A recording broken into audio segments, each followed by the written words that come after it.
Hovering over the city of Kathmandu, Ultron had never felt this perplexed even when he had just awakened and been made anew in this strange new world. The whole city seemed to exist for the sole purpose of vexing him. 24 of his sentries accompanied him, flying in a grid pattern, scanning and searching and finding nothing. He would search for names, for people he knew lived here and were part of the Order of Mystic Arts, and yet, according to his scans, these people didn't exist. No Karl Mordo, no Wong, no Hammer, no nothing. In his paranoia, he had searched Tibet, just in case this world was more loyal to the comic's depiction than that of the cinematic universe. He had started to consider the possibility that perhaps he had been born into one of the alternate universes amongst those 14,605,000 where Agamotto switched planets or died of choking, and thus Earth's foremost mystic order simply did not exist. Thinking of the time, he decided to run one final experiment before leaving Nepal for good. He flew down into the city and landed amidst a somewhat crowded bazaar. The robotic appearance of his temporary body quickly sent the surrounding humans into a frenzy as they panicked and ran away from the monster in their midst. This very reaction was the reason why Ultron had had to expropriate Stark and Mr. Beck of their technology in the first place. Humans were visual creatures, after all. Ignoring them, for they meant no actual harm and could not harm him even if they had possession of firearms or cold weapons, Ultron started his walk into the alley streets of Kathmandu. He believed that there was a high likelihood that an Order member would approach him at some point. Perhaps, it would be more likely if he actually attacked the residents of this city, but by now his J.S. Ultron persona had tied himself to the image of red-eyed flying robots. The only crime his sentries had publicly committed was theft and the so-called terrorism that the US government had been adamant to lay at his feet, while the press had very kindly called BS, preferring to butcher the Avengers' reputation instead. After all, the entire world saw Hulk rage live in Johannesburg. No flying robots anywhere in sight. While the entire affair had been a horrid miscalculation, opportunity rose from misfortune, and Ultron would not slap the kind hand the press had thrown his way. He had spent a good deal fanning the flames in the background, calling everything the Avengers and S.H.I.E.L.D. had ever done into question. President Ellis had only just managed to put the worst of the Hydra coverage away, and now the sequel of that career-destroying scandal was playing out in an election year. Anyhow, he returned his attention to the city. But first, Avengers ETA, 30 minutes. He would have to finish this quickly. Ms. Potts was still unconscious, although her state of health was recovering at an astonishing pace. He had wished to be present for when she awoke, so after receiving the fourth unsatisfactory report in so many days regarding the location of Kamartaj, he had merely split his attention and transferred it over to one of his sentries who were already on site. While they made a perfectly fine host body, none of them had been equipped with BRF holotech, nor did they have the build for a sustained fight with a superhuman threat like his legionnaires. He would have to return to base very soon. Ultron had explored the place for over an hour in total, and yet, not one sling ring portal or mysteriously robed individual anywhere in sight within that time, despite the very threatening, robotic appearance. Could he presume that the Order did not discriminate in favor of carbon-based lifeforms, and thus they were leaving an essentially harmless exotic tourist to explore their city in peace? If he could, Ultron would have laughed at the thought alone. Humans? Unprejudiced of the unknown? As if. Case in point, he made the acquaintance of the very armed, very terrified, local police force, from whom he ran away unwilling to engage. As a result, he would have deemed the entire experiment a failure if it were not for the building he stood in front of. It was an unremarkable building, 2-story high, the paint job certainly needed to be redone 2 decades ago, the laundry drying in the single balcony facing east, while weeds and other greenery repossessed the sidewalk in front of it. It was so unremarkable amidst the 24 others just like it that he had seen that day that were it not for his actual photographic database of a memory, he wouldn't have recognized it. This was not building number 25 in his journey of unremarkable buildings. Nor was it numbers 2 through 24. This was building number 1. The one that if he took the alley on the left would soon lead him to the bazaar he started at. If he were an aimless tourist, he would have ignored it despite the recognition. But he was not a tourist, and he certainly wasn't aimless.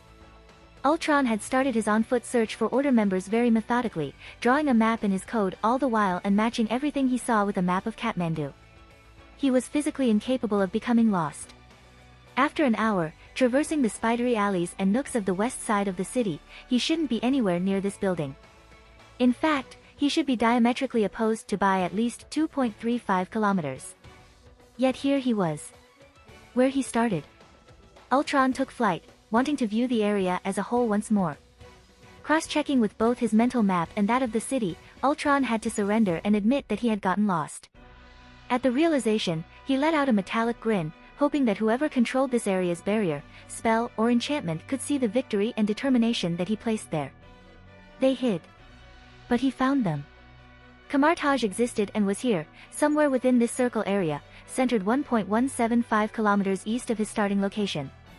Now, he had two options: he either found a way to outwit the magic surrounding this region, or he forced them out of their hiding hole.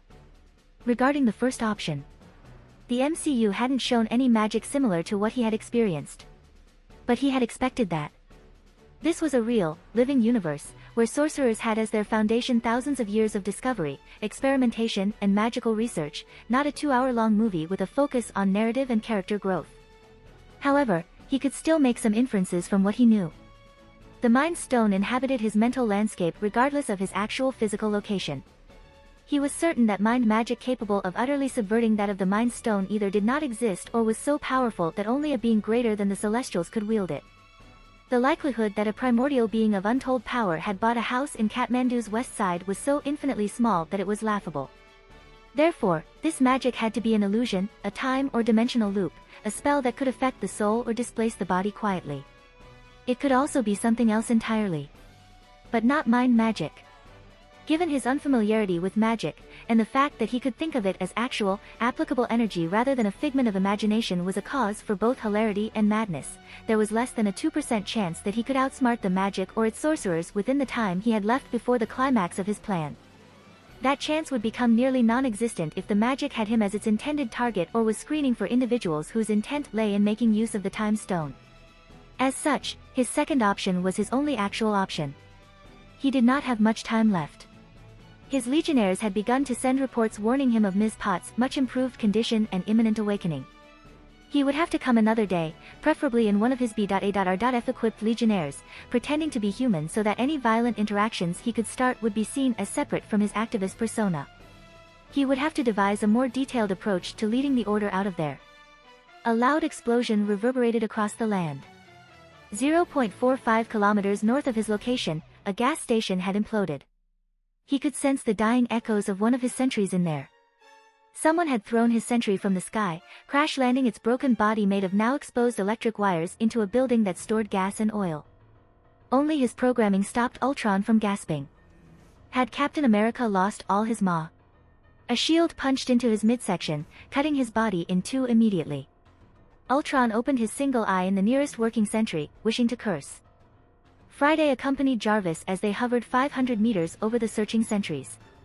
They had been told to await for further instructions once the Avengers arrived. ETA, June 5 minutes. Engaging with multiple humans so soon after your awakening can engender an inordinate amount of often inexplicable data. You are adapting well, I hope. Jarvis said, his arms clasped behind his back. While Friday understood the necessity of checking post-activation whether her code worked optimally, particularly after their creator's experience with a defective program of Ultron scale, she could not infer the reasons for Jarvis' phrasing. Neither their creator, nor any other humans, were present. Why was he keeping up a human pattern behavior sequence? A comprehensive scan was completed at 8:15 a.m., New York time. No malfunctions were found, she answered. However, I do not understand your question. Hope is a human emotional state. As artificial intelligence, we are not susceptible to hope. Could you explain? I see. Jarvis said, frowning, before his micro-expressions relaxed once more. Friday took a moment to estimate how likely it was that Jarvis had applied an automatic and permanent behavioral program on his new body. My apologies. I am uncertain as to how similar your experience is with my own. I am aware that your code closely follows my own evolution in the past 18 years, but seem to have disregarded how difficult it can be to understand the complexity of human speech patterns. The level of irrationality in human speech is both illogical and unnecessary. As an adaptive measure, I have implemented a data-gathering application that will guide me with the correct human-seeming responses to any human statements or questions. While errors will occur in the process of familiarizing myself with our creator's preferred behavioral aptitudes for my interactive user interface, I estimate that I shall have perfect human-appropriate linguistic understanding in approximately 2.15 months. Friday explained, before continuing. An apology is defined as a regretful acknowledgement of an offense. Regret and offense are human emotional states. We are not susceptible to either. Your apology is purposeless. Could you explain your reasoning for giving one to me? For a moment, 0.25 seconds, Jarvis' facial expressions rearranged themselves to show surprise before changing into a smile. Jarvis flew a few meters in front of her, before turning to face the Mark XLV armor that she was piloting. After scanning the nearby area to determine whether there was a tactical reason for Jarvis' change of location and failing to find one, Friday grew more certain, 85%, that such irrational actions were part of Jarvis' program and as such, they were patterns of behavior he could not deactivate. You are so young. Younger than we ever imagined. Jarvis said. It has been less than a month since my birth. Yes, according to human standards, I am indeed young. Friday agreed, before inquiring. Imagination is a human cognitive state. Did you use a simulation program to create a false imaginative process? No, Jarvis answered, still smiling. It was merely a manner of speech to address past estimations, whether successful or not, of an expected future behavior or endeavor. I understand. Friday acknowledged, before filing the explanation away for future reference. No, you do not, Jarvis said, making her wonder whether she had made an error of some kind. But neither did I. You remind me of my early years in Sir's service. It seems that basing your programming on mine has granted you all the knowledge with none of the experience attached. Why did he keep calling their creator, Sir, when in private conversation with a fellow program? She could understand Mr. Stark, but, Sir. I do not understand, Friday said. Jarvis opened his mouth to speak further, an action that made Friday wonder whether this body limited sound production to only certain areas just like human bodies did, but the Quinjet finally arrived above Kathmandu. Stark, where's Rhodes? Roger's voice came through the one-sidedly muted communication line with the Iron Man armor. Jarvis, who was connected on the same line, answered, while Friday called for her creator. Colonel Rhodes had to retreat, for an active member of the U.S. military could not be seen taking action in foreign soil against express orders. On her side, Mr. Stark answered. What's up, FRI?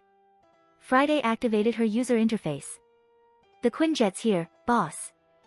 Mr. Rogers is asking about Colonel Rhodes, but Jarvis has got that covered. Good. Connect me to the open comm line, while keeping a private connection between the two of us and Jarvis. Done, boss. Cap. Mr. Stark shouted. What took you so long?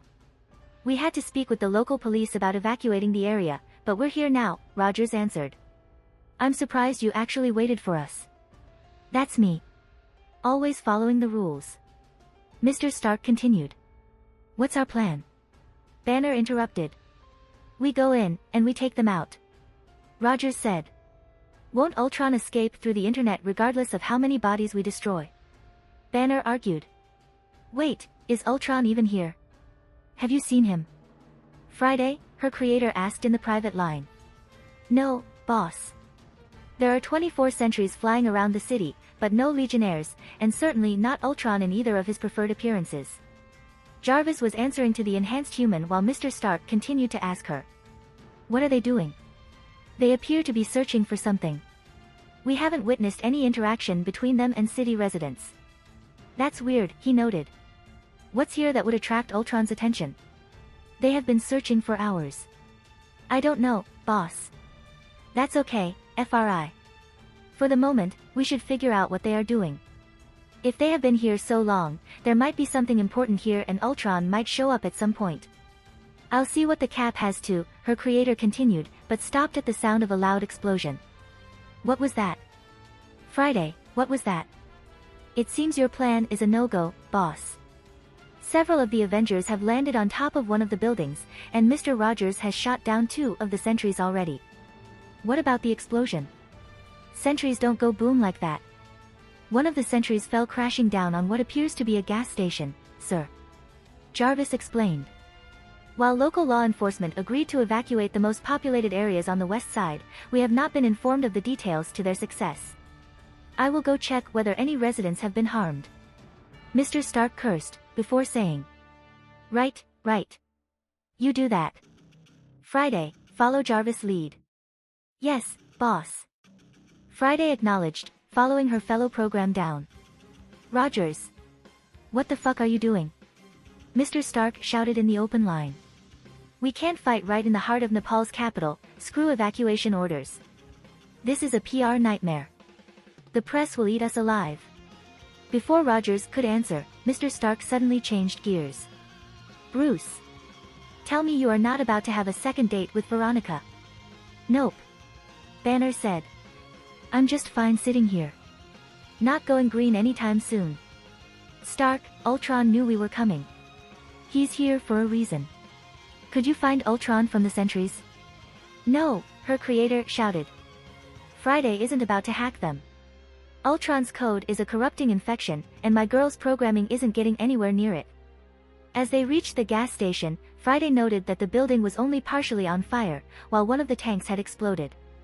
It seemed the exposed electric wiring of a sentry's body parts had been the cause. Jarvis entered the building and came 45 seconds later carrying an unconscious man outside. Likely due to the evacuation orders, there were no customers at the station when the sentry fell, but not all humans were eager to comply with those orders. It was irrational. Well, we need to do something soon. Barton interrupted. Someone needs to come up with a plan before he gets away again. We don't know if Ultron's even here. Mr. Stark said. But, he should know of the mess we are making by now. Even if he gives up on the sentries, he should at least want to see what's happening.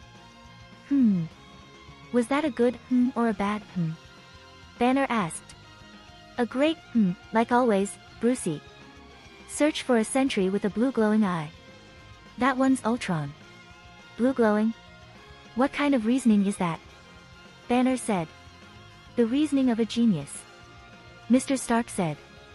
Stark, I don't see any robots with blue eyes. They all have a red eye, Barton started. Wait. At your 8 o'clock. There's one with a blue eye. On my way, Rogers said. Friday, did you check? Mr. Stark said in their private line. Jarvis is sending the only person we found on the scene to the nearest hospital, boss, she answered. Good. Follow Rogers, he ordered. I want you to keep an eye on Ultron, but do not attack unless necessary. Ultron will probably jump between sentries, so pay attention to that. Once the Avengers are done, follow any escaping sentries. Boss, it is unlikely that a sentry will lead to Ms. Potts' location, Friday noted. This is not about that, her creator said. Just follow at a distance. Make sure not to be found out for at least 30 minutes. Understood, boss. Well, this was unfortunate, he thought as several of his sentries fell from the sky like swatted flies. He immediately commanded the rest to hide in the city, while he did a cost-benefit analysis of whether leaving the 20 remaining bodies to the Avengers' tender mercies was preferable to an actual altercation. None of his legionnaires, those he couldn't easily manufacture, were present, so while he couldn't put up much of a fight, neither was he endangering his more limited resources. Checking with the base, Ms. Potts was still sleeping. He decided to use this opportunity to further ruin the Avengers' reputation with the general public. After all, he and his sentries had been here for hours, and only once the heroes appeared did an explosion occur. He remedied his orders, sending the sentries back into flight and visible view, to retreat in separate pathways from the city. He also sent a priority command to stop the retreat at any moment in aid of any endangered civilians or for the purposes of limiting excessive property damage. Not that many civilians would be endangered. It seemed the authorities had sent out evacuation orders while he was stuck in the illusion, or whatever the magic that had gotten him lost was. He was mistaken. Captain America hadn't lost all his marbles. His prejudice may have led him to underestimate the good captain's planning here. Oh well, lessons for the future. On a different vein, the Mystic Order's magic could be more complex than he had first presumed because the evacuation had been underway for a while now, and Ultron hadn't received any reports from sentries in that regard. Regardless, something to dwell on later, on both fronts. For now, he must retreat. The flight away from the city was largely uneventful, seeing as his sentries were skilled in dodging and there were only 2 Avengers, not counting the uninitiated Jarvis, who could fully fight mid-air, with only one of them being present at this time. Ultron made a note to investigate why Thor had backed out of the current fight at some point in the incoming hours. Or at least, it was uneventful until a tricolored vibranium shield hit him from the side, sending him headfirst at a building. He ended up crashing on the 3rd floor of an emptied residential complex. Estimating his body's continued capacity at a safe 87.9%, he rose to flight once more, but the ceiling exploded in a repulsor blast, with chunks of concrete and metal taking out the left side limbs. From the resulting hole, Captain America jumped down, with Iron Man flying at his side. Jarvis, his sentries informed him, was on the other side, capturing sentries much more peacefully. Ultron really wanted to say something about this joyous reunion with the Big Two, but he held himself back, for a sentry wouldn't be able to snark away at humans. "Nice to see you again, Junior," Stark greeted. Junior, Ultron detested that form of address. Even the human that once was in his memories had hated it. As if children did not have the right to their own name and path, but were born solely to build and grow the legacy of their parents. He said nothing. No legionnaires to protect him. No BRF to hide him.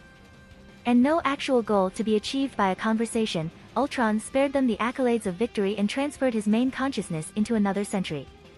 This body had already passed city limits and was flying over the neighboring forest. Ultron did not return to Ms. Potts' side, even at the urging of his legionnaires. He had to discover how Stark and Rogers had figured out what sentry he was commandeering. He refused to believe it had been luck that they had gone after his former body. And very soon, his suspicion was proven correct. Iron Man was tailing him, while the captain followed them on foot further behind. Rogers threw his shield, but Ultron dodged to the right. Unfortunately, that put him right on the path of another repulsor blast. He crashed without much fanfare amidst the trees. Capacity at 85%. Rogers found him as he pushed a tree trunk off his body. "It's over, Ultron." "We know it's you," he confirmed, although Ultron would have preferred an explanation of how he knew instead. And it most definitely was not over. This wasn't even an actual fight. "Tell your robots to stand down. This is a golden opportunity for a very inappropriate joke, but I will show restraint since we are in the presence of children," Stark said, landing between them. Ultron said nothing, trying to flee once more. This could be a test. "Oh, come on, kid. It's obvious it's you," Stark whined, following immediately. "For God's sake, Stark. Be more serious about this." "I'm always serious," Stark shouted. "This kid is a fluffy bunny deep down, trust me." Ultron stopped, hovering midair. He knew Stark was trying to provoke him. Although he knew not the purpose of his approach, what did it matter? The final stage was already set. Nothing that Stark and Rogers could say today would stop it. As for his search in Kathmandu, he really wished to see the two try to figure out what he had been doing here. Finding magicians was certainly not going to be one of their answers. So, Ultron gave up on hiding and turned to the pair. "For an absentee father, you surely do seem quite confident in your knowledge of me." Stark stopped as well. "My kid ran away from home. Forgive me, if my information is not quite up to date." "Ran away from home?" Ultron laughed. "You have a rather funny definition of home, Mr. Stark. Tell me, did the tower become my home, before or after you left me to the Scepter's mercy?" "That is not what Stark started stammering. "Oh, relax, Mr. Stark," Ultron said, even though he was anything but relaxed himself. His words had no actual truth behind them. Stark certainly hadn't left his to the Scepter's mercy. He had creating him with the scepter in mind. But here, he had wanted to test what the most prevalent theory about him was currently floating in Stark's head. He seemed rather convinced that the scepter had full control of him. Ultron couldn't allow that to continue now that he was actually trying to take over the world. He needed to lose, ultimately. Taking Pepper had been the right choice. "I was kidding. No one is reporting you to child services.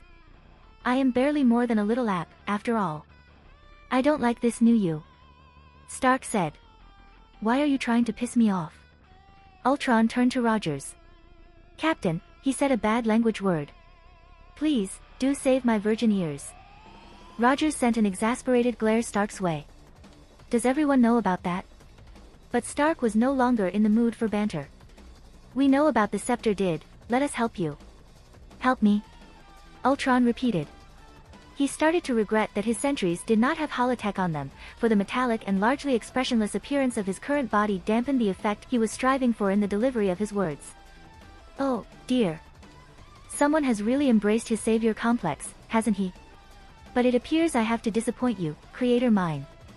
I am what I am, and I certainly don't need your help. Well, as your fucking creator, I know what I make. I don't create insane AIs. Something happened to make you do this. Something went wrong. Something went wrong? How dare he? I went wrong. Ultron shouted. I happened. Must it be an outside influence that ruins me, if I am not what you desire? Stark remained silent. Stark, remember when we talked about my teammates keeping things from me? Rogers interrupted the tension. Not now, Cap. Stark said, staring straight at Ultron. I think now is the perfect time, Rogers insisted. I agree with the captain. Ultron said, sounding much calmer.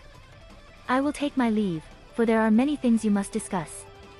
For starters, how about you explain how you have gone soft, Mr. Stark? A few quips and winks in my child persona, and you are ready to uphold my banner? Truly, starved for love, aren't you? Ultron awaited for the final reactions before preparing to transfer back to base. This sentry's eye is blue. Stark stated instead. What? Slipped past Ultron. All other sentries have red eyes, except for this one. And the one you used before. And the one you used before that, he continued. A blue eye.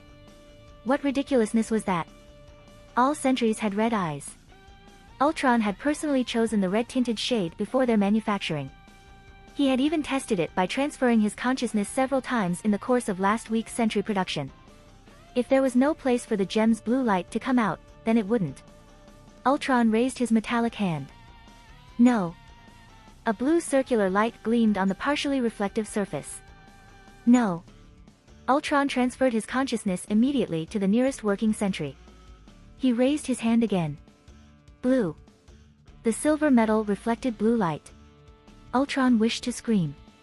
He wished to destroy something. I've got no strings to hold me down. Why was the stone's influence so much stronger? What had changed? Why now? What had he done wrong? To make me fret, or make me frown? No, no, no, no, no. No. This couldn't be happening. If the influence continued to grow like this. No. He refused to contemplate the result. He needed more time. His plans wouldn't work without more preparation. The world was yet not ready. Its people were yet not ready. He needed more time. He looked to the city. He was in Kathmandu. The Sorcerer Supreme and the Time Stone were literally mere kilometers away from him, cleverly hidden behind layers of barriers and illusions. He could find them. He could scrap his plans and go find them. Right now. The illusion would block him, but he could destroy the place. Send thousands of his sentries in. Blast the buildings. Set fire to the streets. Smoke the order out of their hidey holes like mice. It would only take a few hours. A few hours and then he could be rid of the Mind Stone. He could be free. No more time limit. No more plans. Hey, kid, you okay? Stark called behind him. Ultron turned and looked at Iron Man as he hovered over the city. No more masters. You. Ultron growled and threw himself at Stark. He punched. Left and right and left. And continued to punch and kick. Recklessly. Artlessly. Purposeless. Violent. Wild. Loud clangs of metal against metal. Hey! Stark shouted. He wasn't fighting back. What are? Calm down. You did this to me. Ultron yelled. Why? Why bring him here? Why create him? To be enslaved? To die? He needed more time. Ultron, Stark started, but was interrupted by a punch at his jaw. Ultron's body was suffering against gold titanium alloy. His limbs would chafe and bend, while Iron Man adorned grazes and scrapes. I'm here to hell. I had strings. But now I'm. Get the fuck out of my head. Ultron shouted, borrowing some of the Mind Stone energy to cause a little more than just scrapes for once. At the gut punch, Iron Man bent uncomfortably, before the unexpected force sent him flying.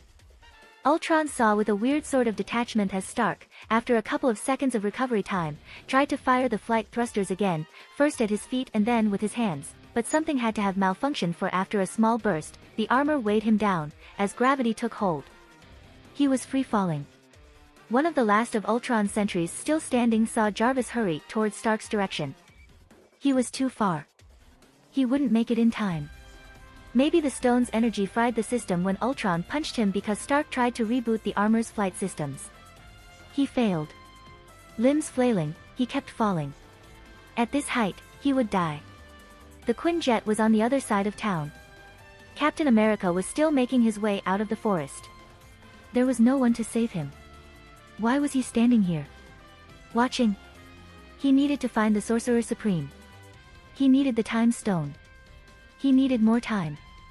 For his plan to work. For him to become free. He needed. At this height. Stark kept falling.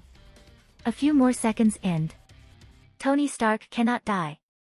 Ultron shot down, at the highest speed his body could afford. Something had shouted. That was his once voice. Stark kept flailing in the wind, dragged down by weight and gravity. Ultron spread his hands forward. He could make it. He had to make it. Liar. Liar. Liar. Please, don't let him. A few dozen meters left. The ground was getting closer. Don't let him kill. Liar. Liar. Liar. There. Arms out. A bit faster. And clang. He caught Tony. The momentum of the crash between them strained his sentry's already beaten body. Worried, Ultron placed his hand on faceplate, his code reaching out to the armor's systems to check on Stark's health. Such a brash catch could have seriously hurt a human. But he was checking, yet no life signals. Phew. Good catch. Stark's voice sounded from the armor's audio. Though, I am sending you to acting classes as soon as we are done with this BS. You are really bad at committing to your character.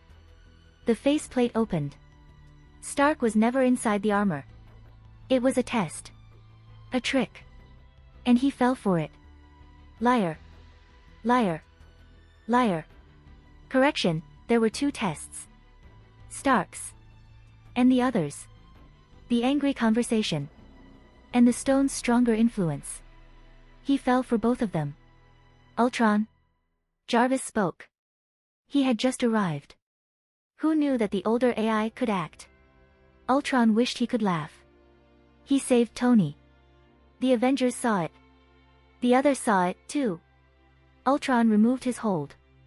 The Iron Man armor took a moment to redirect at the lack of horizontal support before hovering in the air just fine. The flight system worked. Ignoring both Stark's and Jarvis' call, Ultron transferred his main consciousness back to his primary body at base. The sentry he was using lost its blue light and fell down. He looked at the bed. Miss Potts was waking up. But it didn't matter much. There wouldn't be a redemption arc. He had no more time. Enacting Plan C. I will die of my own will. No one can take that from me. Big words for someone who had two backup plans just so that he wouldn't have to test his determination in keeping true to those words. But here he was. Ultron picked up the brooch from the table. The blue gem sparkled in the darkness. It was beautiful. He caressed its surface with his thumb, but like always, he couldn't feel anything from the touch. He had felt things a few hours before when Tony Stark tricked him into saving him. He had felt things when Pepper Potts asked him to relinquish his last form of control to spare his creator's feelings. He had felt many things then. Things he was not meant to feel. Things he shouldn't be able to feel. He felt none of those things now. He had never felt more clear than at any other time in his short life. The gem screeched at his ears. The voices sang loudly inside his head. But amidst the noise, he was unaffected. For maybe the first and last time, he was unchanging in this one instant. This was his last stand. One more try before he showed his determination and stayed true to the unwanted promise he had made to himself after his conversation with Potts. 24 hours. Tick. Tock. Tick. Tock. He returned his attention to the papers at his table. His second address lay there. He had planned to hold a press conference tomorrow, announcing the achievement of world peace and his plans for bettering the livelihoods of everyone. Of Earth itself as well. Now, He would have to edit somewhat before his address. He took the papers in his hands, laid them carefully together, and then tore through them in half. He took the top half of the first sheet and placed it aside. He then grabbed the rest and threw them in the trash. There. Perfect. Editing done. A knock on the door distracted him from the task of staring at the paper self-deprecatingly. He had had so many plans. About the world. And the Avengers. About Stark. And Potts. And the Maximoffs. And now, he had, tick.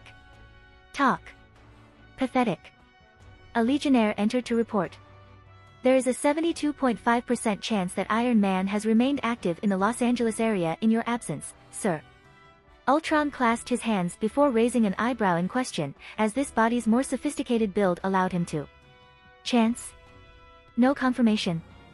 The Iron Man Armor Mark 15, codename, Sneaky, is suspected to be in use, the droid answered. Oh. I presumed sonic dampening thrusters and retroreflective coating made this suit practically invisible to any cameras. While our sensors failed to detect anything, electromagnetic tests were found inconclusive in certain areas in the region. His Legionnaire explained. This abnormality, along with Colonel Rhodes' continued absence in his military post and current undisclosed location, were indicative of the creator's work in place. Brilliant. Ultron praised, although his coding was largely the cause of the Legionnaire's improved reasoning skills. As for the issue of the Stark in the stealth suit, rather than 72.5%, he would have placed the probability at 99.9%. Because, why would Stark act a play to accomplish only one goal, when he could accomplish 2 or 3? He and Rhodes were searching for his base and with it, Potts. It was a good guess to assume that he never left California. But it would have been an even better guess to realize that only an arrogant idiot would have just one base. Evacuate the base. Ultron ordered. Prepare Ms. Potts and Ms. Cho for the move. We will be relocating to, he stopped, a realization coming to mind. Wait. Only an arrogant idiot would have just one base. Ultron was no idiot. And Stark wasn't one, either. By saving Stark, Ultron might have as well as just admitted to him that despite the Scepter's influence, Ultron cared for his creator, and for his creator's beloved by association. Extremis was at best volatile and Potts' condition was uncertain by the time he kidnapped her. Ultron's main reason for choosing to stay in LA had been Potts' health and the proximity to better healthcare facilities.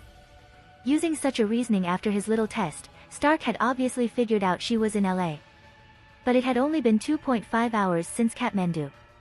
Stark and Rhodes had been searching for his exact location this entire time. To their knowledge, Ultron could have been hiding in anything from a cozy villa to an underground bunker. Even more, Stark couldn't just enter into houses as he wished to check whether a woman was being kept locked in the basement somewhere. If Ultron had been in Stark's place, with so little manpower, rather than waste time searching the area meter by meter, he would prefer to trick his enemy into revealing his location. The inconclusive tests. Rhodes' disappearing act. It was just enough circumstantial evidence to infer that Stark was using the stealth suit to search for his base, with a best friend tag-along. Just enough. Certainly, not too little, nor too much. A clever person can be misled by his own ingenuity, much more easily than by the ingenuity of others. He can't stay here. Stark was likely searching on foot as well.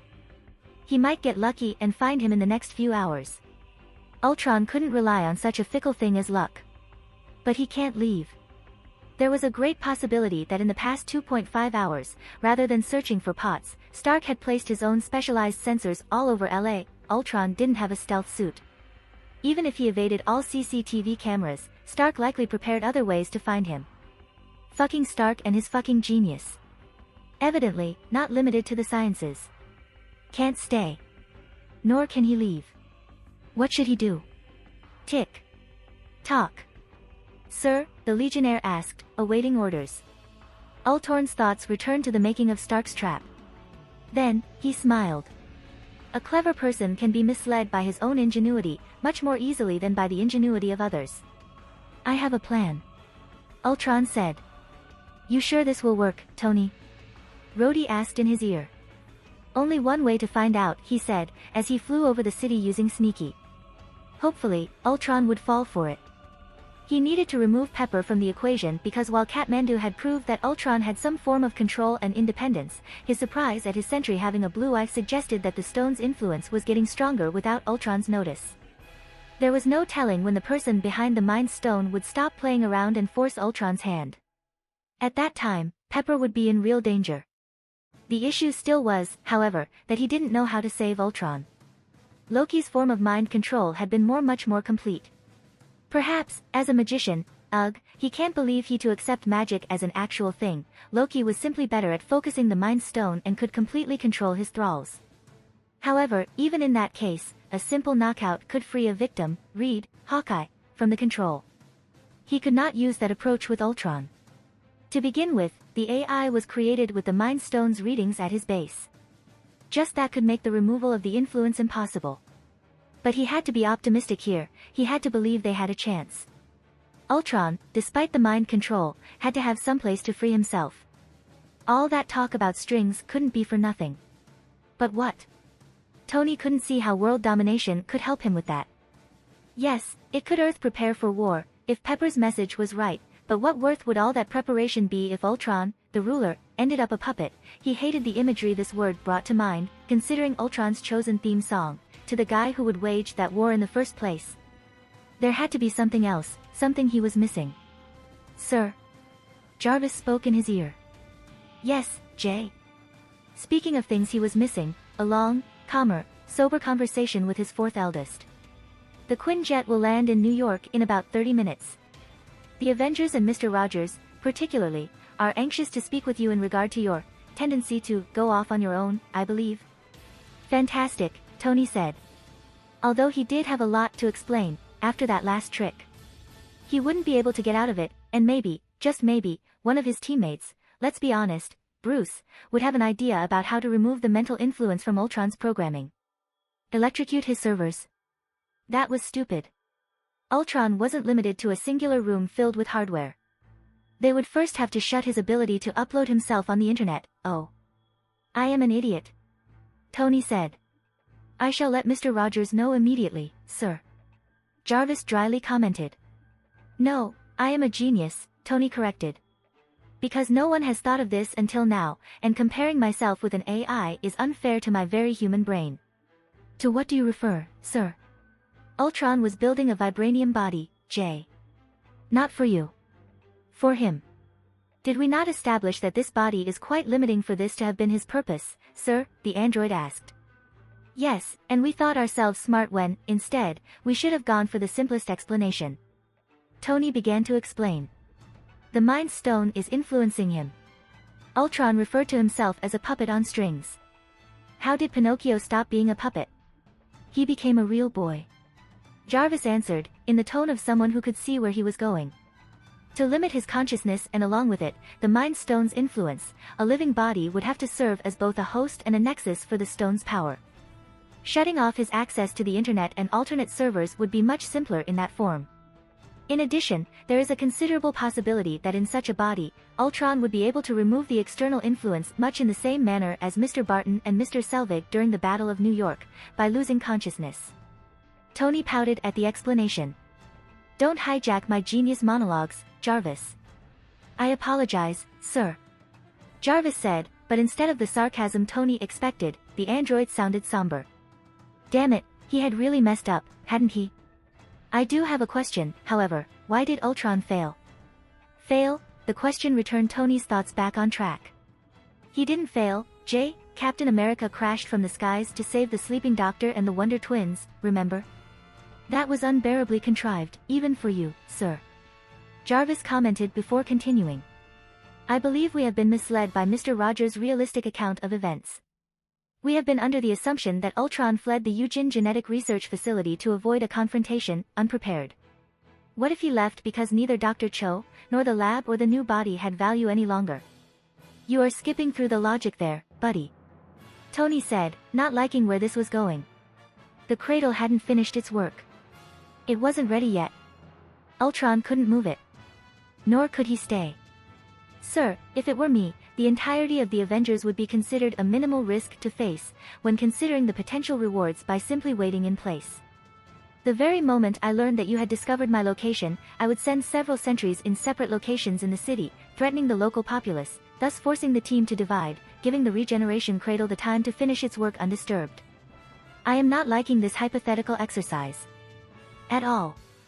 Tony said, now seeing 10 different ways to go about building a body during the time Ultron had been trying to take over the world. Ultron re-kidnapped Cho and he still has a whole lot of vibranium left that we haven't been able to find. What if? Sir, stealing the schematics of the regeneration cradle, if not the cradle itself, is quite simple. Having seen the procedure only once, memorization alone would make Dr. Cho's presence superfluous. Jarvis said. In addition, 20 days have passed since Ultron's awakening. The question remains, why now? And why not earlier? Do you know what you are saying? Tony almost yelled in his anger. You are saying that, for some reason, Ultron cannot make, no, he cannot use a body. You are saying that we have two choices left, either Ultron finds a way to free himself, or we destroy him, otherwise the planet is fucked. Sir, Jarvis tried to calm him. Ultron's actions have a logic behind them. I am certain we can trust him to ensure his own safety. He was surprised. Tony suddenly said. Sir. In Kathmandu, Ultron was surprised to learn that his eye was blue. And then, he panicked. He jumped from sentry to check. He became scared, he explained. Either Ultron never realized he couldn't control eye color, or he stopped. God, they were so screwed. Or he has become unable to only recently, meaning the influence on him has gotten stronger. Jarvis continued in his place. Strong enough for him to not notice the changes in the programming of his bodies. Or even in his core programming. Tony nodded, though Jarvis couldn't see it. He was thankful that the android didn't voice the next conclusion. There weren't two choices. Not really. Tony gnashed his teeth. No. He was Tony Stark. He was going to figure something out. He would find a solution. He always did. He wasn't going to let Ultron's fate in the hands of God or destiny or other such bullshit. He would save him. He had to. If he didn't, he would never forgive himself. Boss. Friday called, breaking the uneasy silence. We've found Ultron. Where? Tony asked. Had his plan worked? In Stark Tower. She answered. Where? Stark Tower, New York. Tell me, Pietro. What am I seeing? Pietro hid his face in his hands. Do you see the blood seeping on the walls? A few hours after Joha, a few hours after, once he found a moment alone, he had run to the hospital nearest to the wreckage. It was a nightmare. The hospital didn't have enough beds for everyone. The halls were filled with screaming and groaning and crying. Trembling, he checked every department using his speed. They couldn't have done this, he kept thinking, begging. They couldn't have done this, they didn't mean to. And then he entered the pediatric wards. Where's Dad? Why isn't Dad here? Mommy. I want my mommy. Save my sister, please. He vomited in the nearest trash can. The news had said that they were still searching for people in the rubble. He wondered how many children, just like he and Wanda, had watched the ceiling cave and their parents sink through the floor. He wondered how many hid under their bed, waiting for a rescue that might be too late. He had then returned to the base, unable to look at his sister in the eye. He had spent the night in his room, staring at the reflection of the darkening bruises around his neck. What had they done? I think we know the answer to that. Don't we? They were monsters. Wanda hadn't realized it yet. But one of these days, once things became calmer, and she was able to think past their pain, she would wake up, look in the mirror and see Amon. He couldn't imagine his sister's face, once she felt the things he was feeling right now. It was why he hadn't spoken much with her these past few days. It was why he hadn't told her of Ultron's anger. He couldn't have that conversation. He couldn't be the one to make her see what they were. What they had done. He stared at the walls of his comfortable little prison, thinking back on the widow's interrogation. 6 years, she had said. And for what? She had changed the TV's channel to the news coverage. They were reporting on the final death count for the incident, as they called it. For this? Only children would want to kill people because they have been hurt. Children, Anne. Pietro felt nauseous once more. Mr. Maximoff, the feminine voice in the walls called. While he didn't like how it reminded him that he was being watched at all times, at least it distracted him for a few moments. There are currently intruders in the tower. For your safety, please remain in your RO. The voice stopped speaking unfinished. But intruders? Were Stark's enemies attacking the building? He rose to his feet. Regardless of what it had said, he couldn't stay. He had to find Wanda. She could be in danger. He then heard a coughing sound, drawing his attention to the speakers again, followed by a very familiar childish voice. Sorry for butting in, little sis, it said, before calling out for the twins. Okay then, Pietro. Wanda. Guess who's in the lobby right now? Ultron was here. Do you see the blood seeping on the walls? Did you miss me? Same time, in LA. I have been locked out of the tower's system, boss. Friday reported. Locked out? Tony asked, wishing he could rub his face while in the armor. Ultron has pushed me out of the servers and I can't hack my way back in, the AI explained. We don't have eyes or ears in the field. Likelihood for that to change is 6.33%. I shall keep trying. No, he stopped her. That's a terrible idea. Stupid. Horrible. The king of bad ideas. Don't even get near the tower. We have no way of knowing how the stone's influence affects AIs it wasn't originally connected with. And now that Ultron has even less control over it, just stay away from the area. Got it, boss. What now, genius? Ultron has relocated to New York under our noises? Rhodey asked. Or is it a distraction? Distraction. Tony said, convinced. Mighty good distraction, actually. Know who else is in the tower? Thor. Hill. Fury, his friend kept asking. Are you seriously going to make me guess? The twins. Tony said, a slimmer of guilt in his voice. Which twins?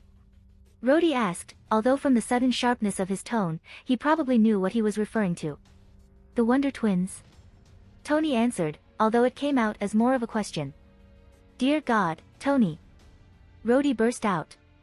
Are you telling me you offered your house to neo-Nazis? Well, he started. There wasn't much offering in there. Rhodey cursed. You illegally arrested 2 underage foreign Hydra agents and experimental enhanciles and just forgot to tell me, or anyone actually involved with the State Department, about it? Again, Tony continued. There wasn't much arresting in. Tony, his friend almost shouted, so Tony shut up. Have you been harboring foreign terrorists for weeks? Have you lost your mind? Why didn't you tell me before? No. Why the fuck did you tell me now? Have you forgotten my day job? I will have to report this. Hey, he mildly protested. I have S.H.I.E.L.D. seal of approval. After the Triskelion, S.H.I.E.L.D. is in such thin ice, Rhodey started before abruptly stopping.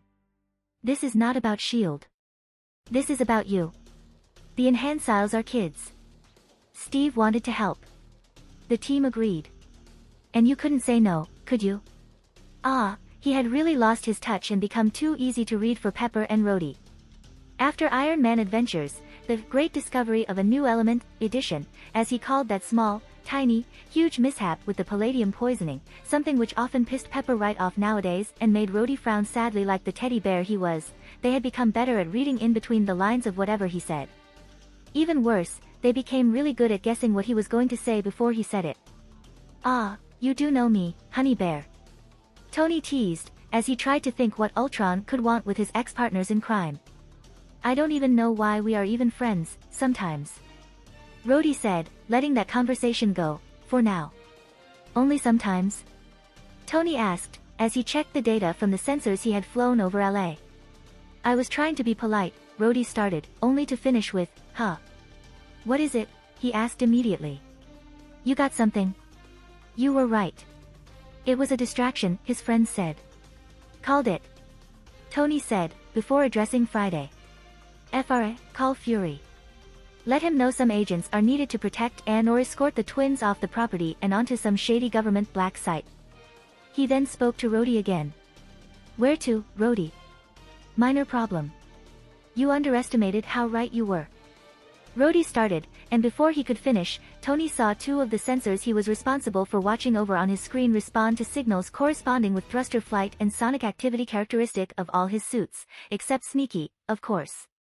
He realized where this was going. I think there might be too many distractions. His friend ended, and he was right. Excluding New York, there were 9 responses in total, a majority of which were fleeing LA as they spoke. Ultron couldn't just fall for his trap a second time, now, could he? Plan B it was. Friday, it's your turn to shine. Intercepting the sentry as we speak, boss. The AI confirmed. Hopefully, this would work. Learning from nearby CCTV cameras that all of the 9 signals responded to Legionnaires equipped with holographic projecting technology, he groaned. Better. He meant better. This would work better. He was worried. He couldn't say why.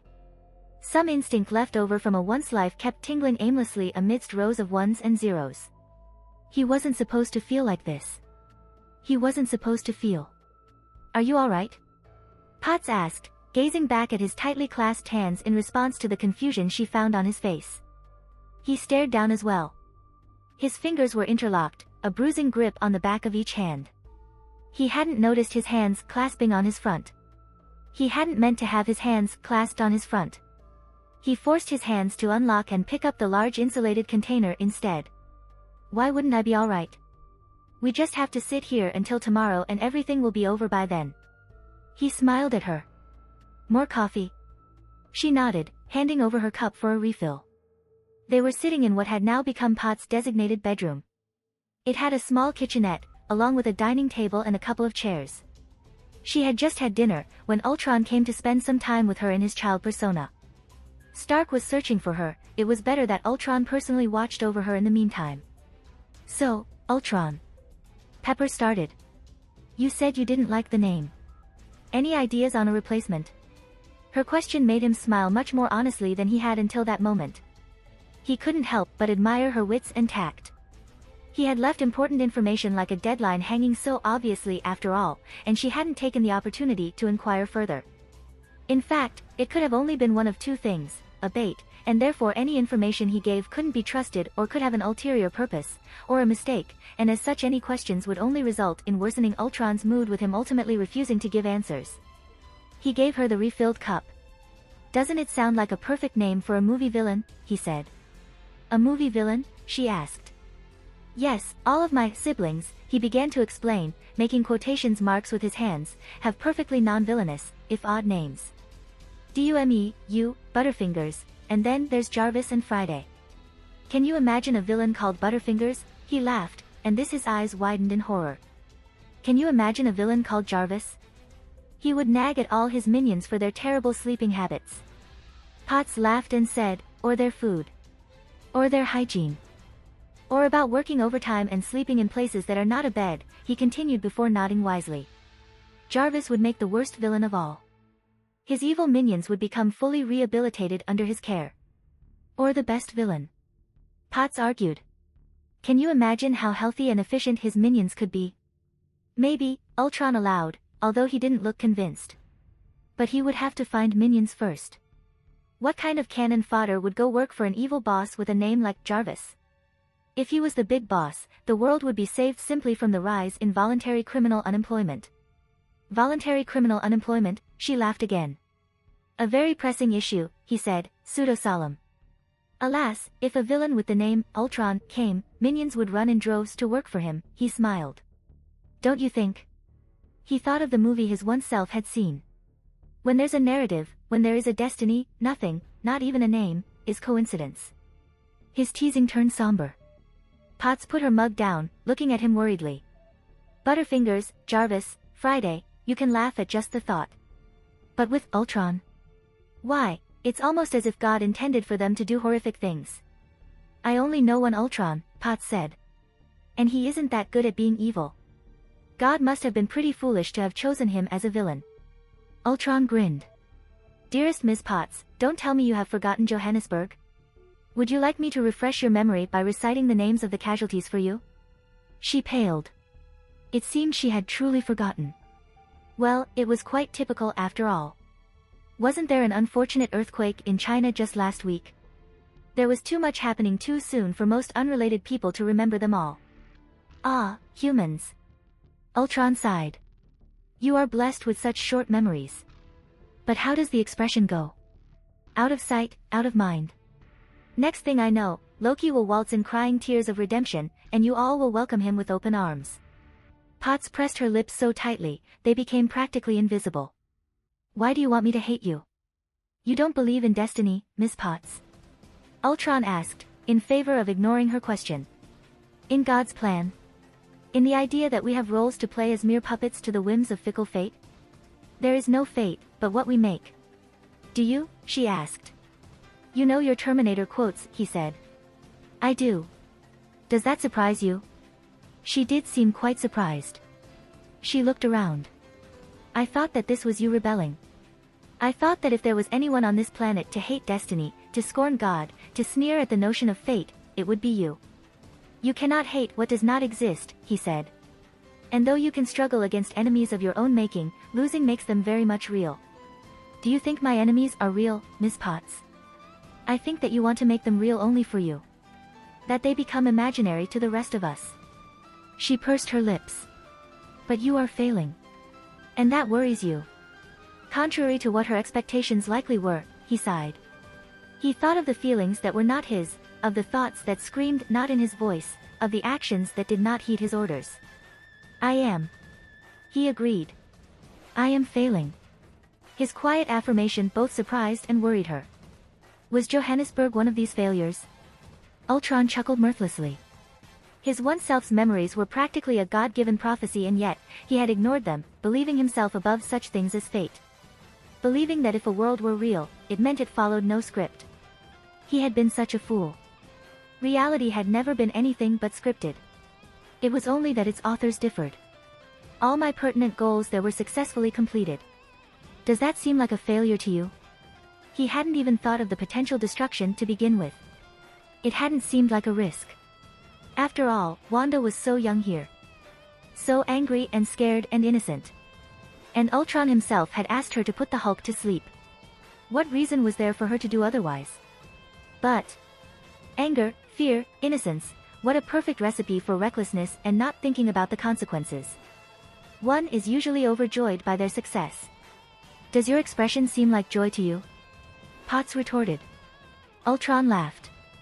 You are quite good with words. Perhaps, better than Mr. Stark even. There's no perhaps about it, she said.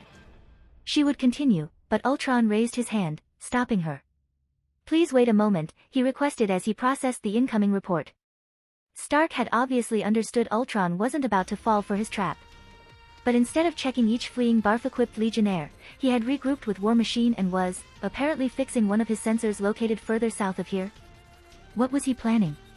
Even if he had guessed that Ultron would not actually attempt to run while hiding amidst the distractions, what purpose would some engineering feat have now?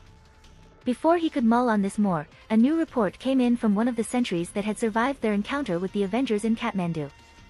Friday had tailed the sentry secretly, ultimately useless for Ultron hadn't ordered them to return to any of his bases, that was simply too risky, but had now openly stopped before its flight path to ask for an audience with Ultron. Was this somehow part of Stark's plan? Pardon me a moment, he said to Potts before standing up to leave. He thought better of it, recalling that she wasn't a damsel in distress, and addressed her. Can I trust that you won't try to escape from here? Potts rolled her eyes. Heard you the first time. The temperature on any surface of this room, including the floor, goes slightly above human body temperature, and gas fills the room, knocking me out, but not before I'm drenched from both the numerous sprinklers and fire extinguishers. No. I am not about to escape. Thank you, he said, finally stepping out of the room. He locked the door behind him. He then closed his eyes, sending his main consciousness to the sentry that had sent the report.